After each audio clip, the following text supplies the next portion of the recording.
तुमचं नाव काय आहे? शाईनाथ बोरकर बरं. साहेबराव. वडाचं साहेबराव आहे का? हं. बरं, तुम्ही सकाळी या शेतकऱ्याच्या पराठ्या जमा करून दिल्या, काहून जमा करून दिल्या? जनावरासाठी. या जनावरांसाठी. हं. तुमच्याकडे मेंढ्या किती येतात? 200. 200 येतात. हं. मग तुम्ही ह्या असंच प्रत्येक शेतकऱ्याचं काम करून देता आणि जनावरांसाठी चारता? हो.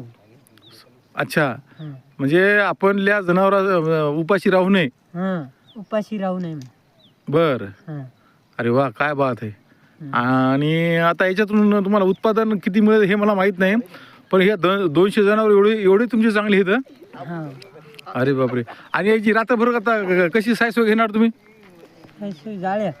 जाळी टाकली ती जाळी टाक. आणि लांडग काही हे जर आलं तर जरा चव धरून झोपतो.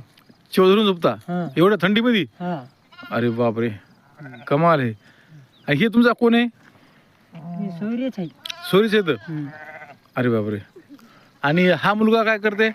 हे किती शिकलेला आहे? हे बी मेंढ्याच आहे. हेच आहे. अरे बापरे. बघा मेंढ्याच आहे. बघा, हे लहान लहान वय मिसळून नाही फुटलं एवढ्या जनावरांची सोय करतात, अशी परिस्थिती आहे. आणि धन कसं सांभाळायचं हे याच्यापासून शिकाव. बघा की मेंढ्याची तयारी किती येते. बघा की सगळ्या मेंढ्या तयार आहेत. ही हे बघा धनगर समाजाच्या तरुण पोराची अवस्था. आपण उपाशी राहिलो. पण तुमच्या जेवणाची काय सोय आता? डब्बा येणार. कुठून कोण देणार आहे तुम्हाला डबा? शेतकरी. शेतकरी देणार आहे. अरे वा, शेतकरी डबा देते तुमचा. छान छान छान. अशी परिस्थिती हे या समाजाची. एवढं धन आहे. या 200 मेंढ्या गुणिले जर समजा तुम्ही एक मेंढी कुठे एकदी 12,000ला 200 गुणिले 12,000 केलं तर बघा हे भांडवल केवढंच आहे. अशी परिस्थिती आहे.